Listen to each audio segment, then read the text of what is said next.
Papo Literário. Apoio cultural Júlia Dumont. Moda, festa e casual.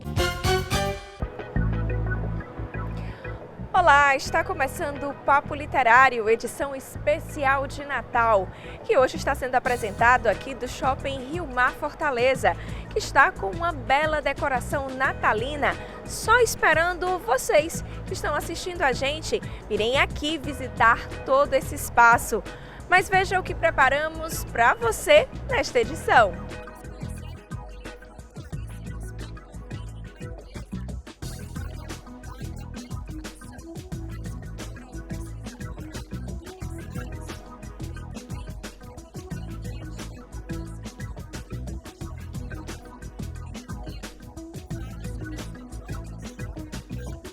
Tudo isso e muito mais agora no Papo Literário.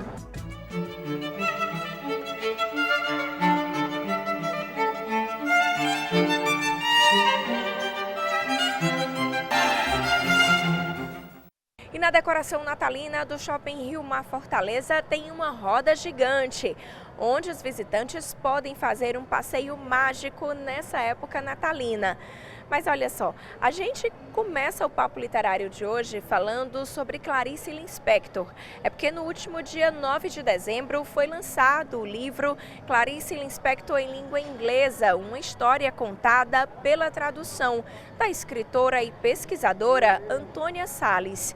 Esse dia do lançamento também é celebrado o dia do aniversário de morte de Clarice Lispector.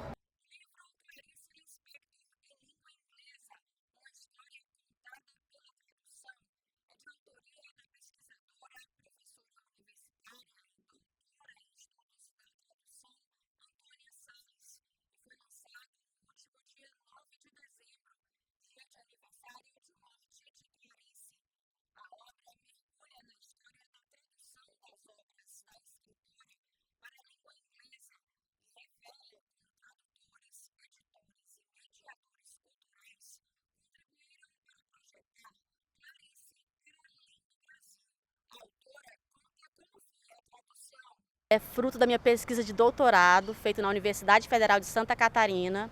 Iniciei em 2018, concluí em 2023 e parte dessa pesquisa foi feita na Universidade de Alberta, no Canadá, onde eu pude pesquisar as primeiras publicações da Clarice nas revistas da década de 50 e 60, quando os contos eles eram publicados individualmente. Então essa pesquisa durou 5 anos e é fruto do meu doutorado. Então, assim, fico feliz com o resultado, né? Consegui transformá-lo em livro. Está saindo pela editora UFC nesse mês de dezembro. Para quem quiser conhecer, é só acessar o Instagram da editora e o site, né? O Instagram é @editorUFC.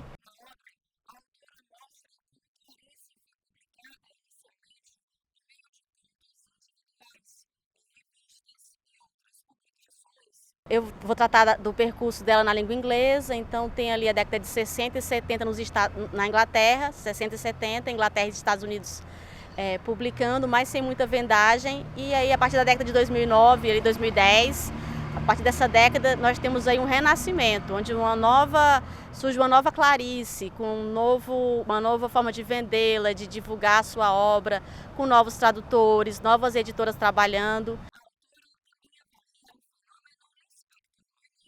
Nessa nova roupagem, né, como se fosse um produto que é reembalado. Essa nova embalagem da Clarice, nós temos aí a ênfase no aspecto do feminismo, né, da escrita para a mulher, uma escrita feminina, genuinamente feminina, que discute várias facetas da vida de uma mulher. Também enfatizada a sua origem judia, sua beleza desconcertante, que é alvo de críticos também, porque muitas vezes a escrita dela não é enfatizada pela qualidade, mas essa escrita também é chamada a atenção. E com essa nova embalagem da roupagem, dos novos tipos de publicação, as novas editoras envolvidas, a gente tem aí um amplo alcance. Ela se torna um cânone literário, literalmente. E quem diz o livro de cabeceira de hoje é o especialista em educação Eduardo Deschamps, que esteve em Fortaleza nesse mês de dezembro para falar sobre o novo ensino médio, a convite do Conselho Estadual de Educação do Ceará. Confira a dica literária dele.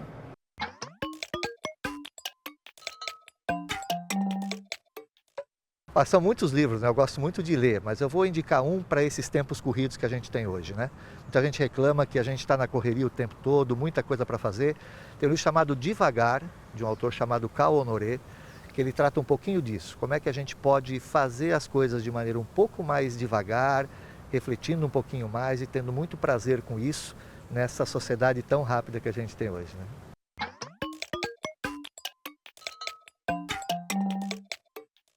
Após o intervalo, você confere uma entrevista para lá de especial com o escritor, jornalista e biógrafo Lira Neto.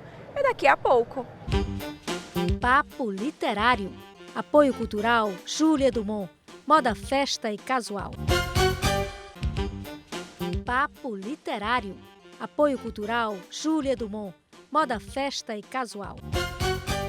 Estamos de volta com o Papo Literário, aqui do espetáculo de Natal do Rio Mar Fortaleza. E olha só, no nosso quadro Entrevista Especial de hoje, a gente apresenta para vocês uma entrevista com o escritor, biógrafo e jornalista Lira Neto. Eu conversei com ele durante a sua participação no novo ciclo do projeto Portal da Fundação Valdemar Alcântara. E você confere agora.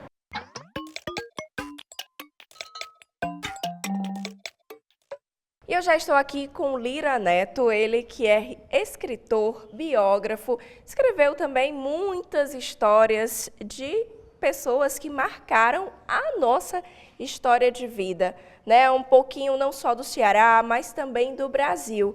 E para falar um pouco de suas obras aqui com a gente no Papo Literário. Bem-vindo, Lira Neto. Olá, muito obrigado. É um prazer enorme fazer parte deste programa. É um programa, inclusive, importantíssimo na TV, né? Um programa sobre literatura, um papo literário. Isso é muito importante hoje, né? Em que os índices de leitura são tão preocupantes, né? Então, para mim, é um prazer enorme.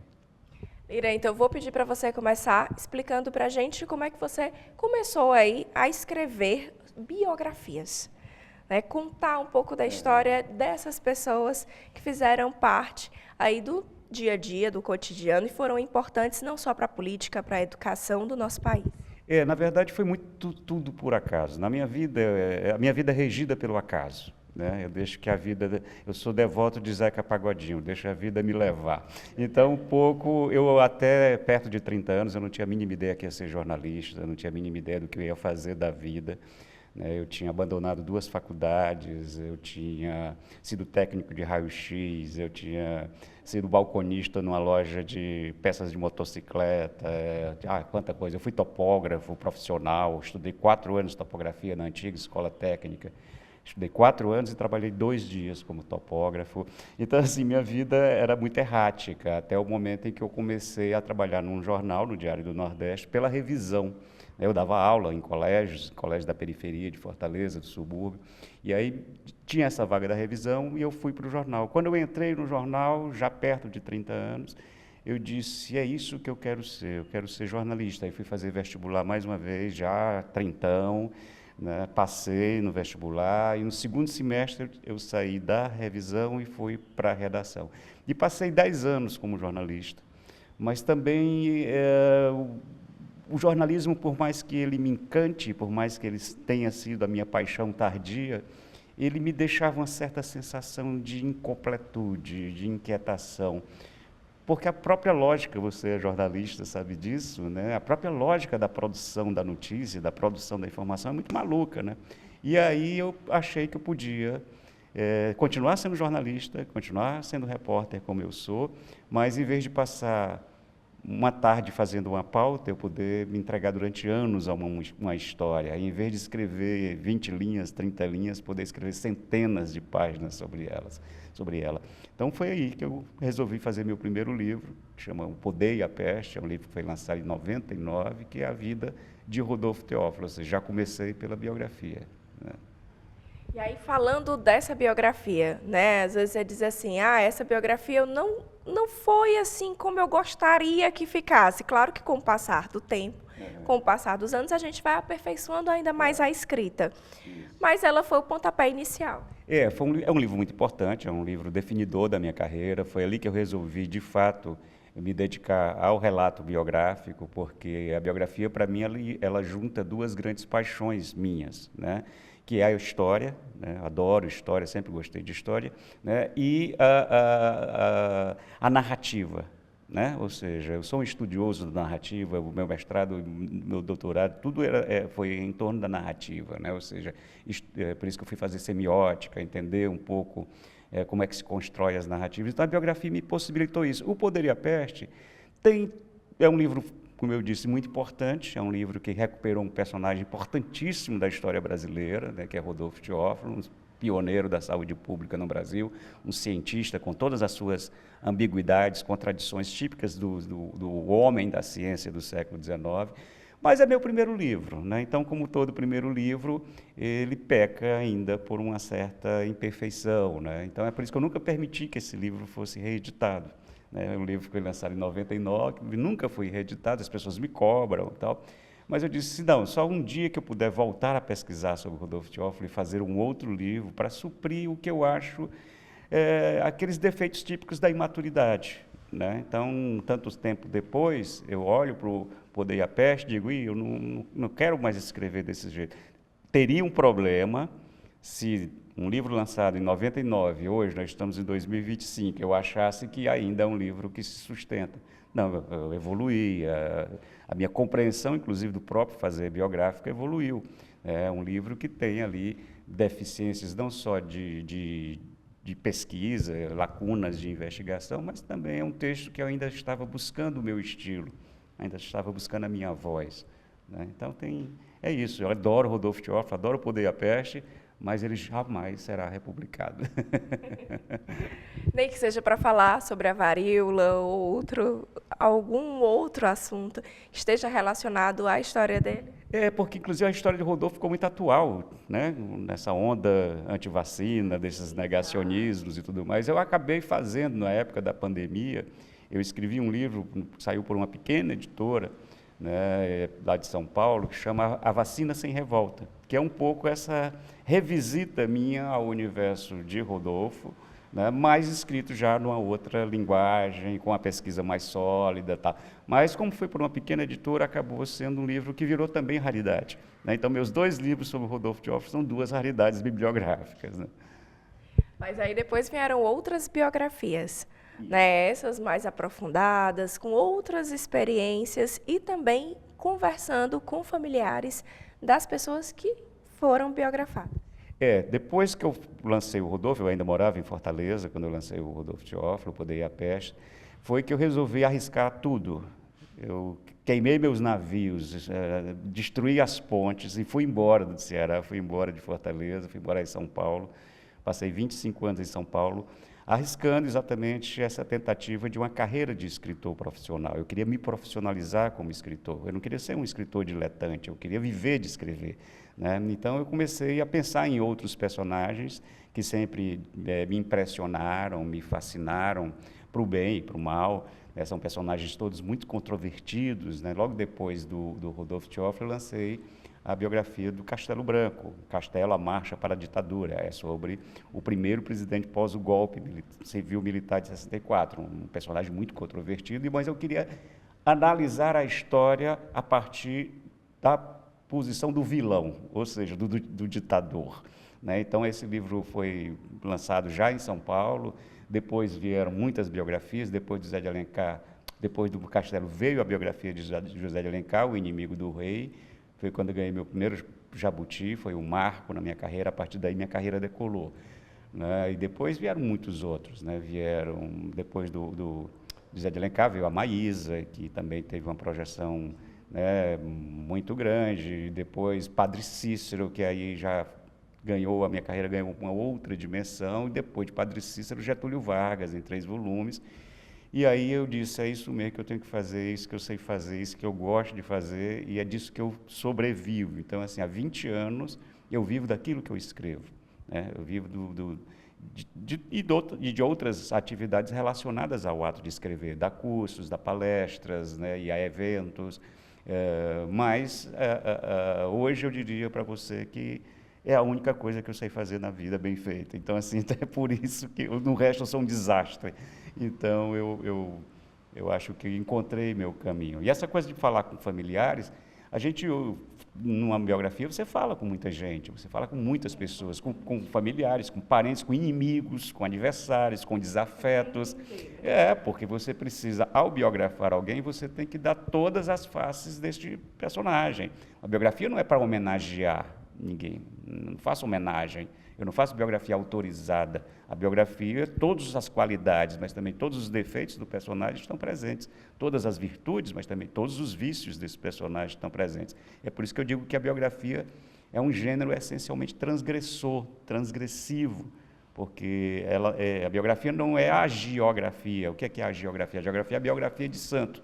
Eu não biografo santo, primeiro que eu não acredito em santo. Eu sou um homem absolutamente sem fé em nada, né?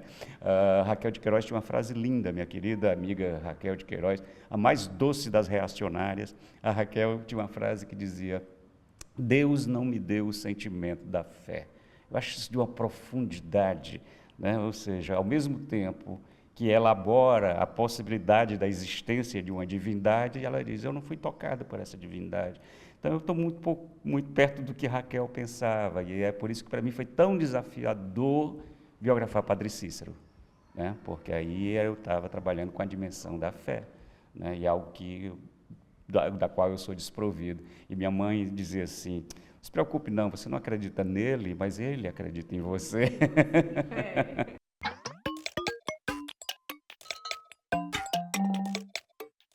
Nós vamos agora para um rápido intervalo, mas daqui a pouquinho a gente volta com a segunda parte da entrevista com o escritor, jornalista e biógrafo Lira Neto. Papo Literário. Apoio Cultural Júlia Dumont. Moda, festa e casual. Papo Literário. Apoio Cultural Júlia Dumont. Moda, festa e casual. Voltamos a apresentar o Papo Literário aqui do espetáculo de Natal do Rio Mar Fortaleza. E agora você continua assistindo com a gente a segunda parte da entrevista com o escritor, jornalista e biógrafo Lira Neto.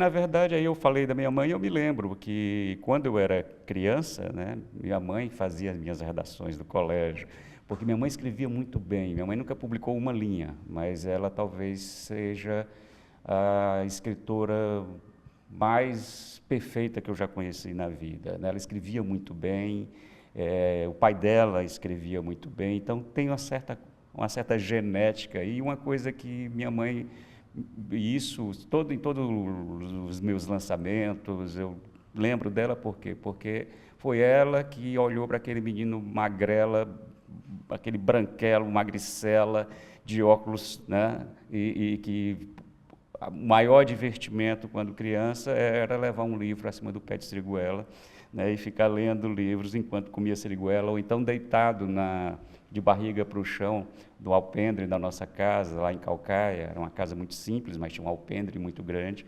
E um dia eu peguei da estante um livro enorme, né, e dicionário. Eu disse: poxa, deve ter muita coisa boa nesse livro para ler. E resolvi ler o dicionário do A a Z.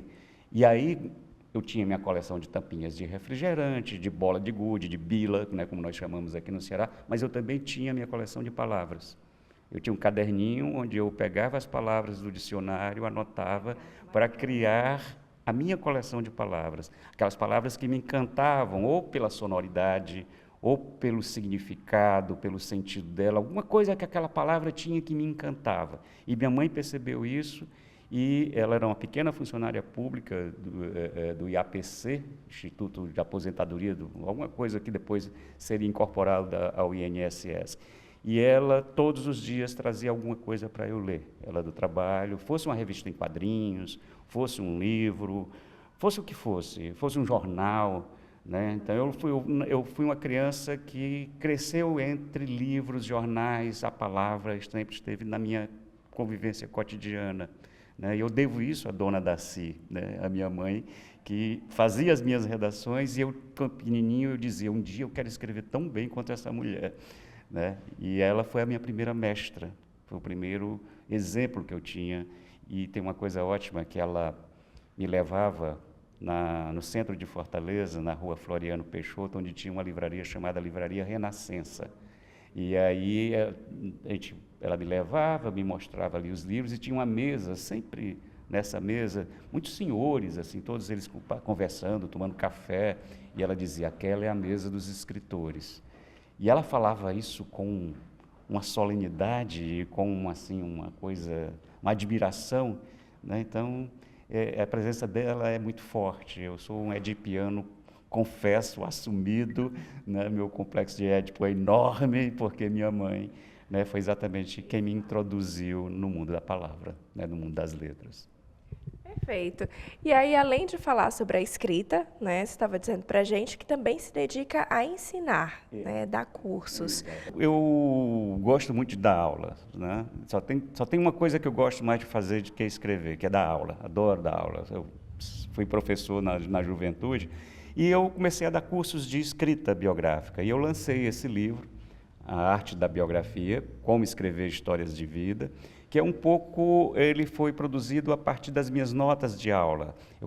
Comecei a dar esse curso pela primeira vez em Portugal, quando eu estava morando fora, morei 4 anos fora do Brasil, e lá comecei na Universidade do Porto, uma universidade linda, tem uma reitoria maravilhosa, um prédio colonial lindíssimo, e aí me pediram para dar esse curso pela primeira vez lá na Universidade do Porto. Eu repliquei essa experiência quando voltei no Brasil, dei este curso na Unicamp, em São Paulo, aqui em Fortaleza, na Unifor, em vários lugares do Brasil, fiz online, e agora resolvi fazer uma nova versão desse curso, né, da arte da biografia. Aqui é um pouco a minha caixa de ferramentas, né, aqui é um pouco onde eu compartilho com as pessoas que querem escrever não ficção, que querem escrever biografias, que querem escrever sobre a vida de outras pessoas, né? Como é que começa a fazer isso? Como é que faz a pesquisa? Onde você pesquisa? Como fazer as entrevistas?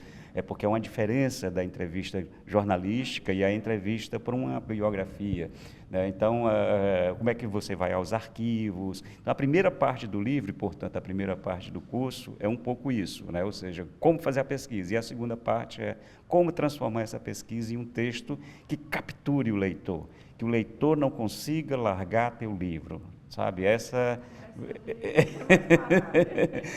eu gosto muito quando as pessoas dizem assim, eu comecei a ler teu livro e não consigo parar, você acabou com minha noite de sono, fui dormir muito tarde. Pô, o maior prêmio é este, sabe? O maior prêmio é quando você consegue tocar o coração do leitor, fisgar o leitor. E é um pouco sobre isso, o curso é sobre isso. Lirei, obrigada pela sua participação aqui com a gente, né? Estou muito feliz, né, nessa minha volta à Fortaleza. Eu acho que eu estou vivendo um momento muito importante na minha trajetória profissional e pessoal. É um momento de reencontro com pessoas, com lugares, com paisagens, mas também com tudo o que significa ser, como eu sou um cidadão do mundo, eu me defino como cidadão do mundo, mas ao mesmo tempo eu sou profundamente, me descubro cada vez mais cearense, de forma mais específica fortalezense, né? Essa cidade com todos os seus problemas, com todas as suas mazelas, com todos os seus dilemas, essa cidade tão bonita e tão feia, tão agressiva e tão desigual, né? Então é um pouco isso, é um reencontro meu com a minha terra, portanto é um reencontro comigo mesmo.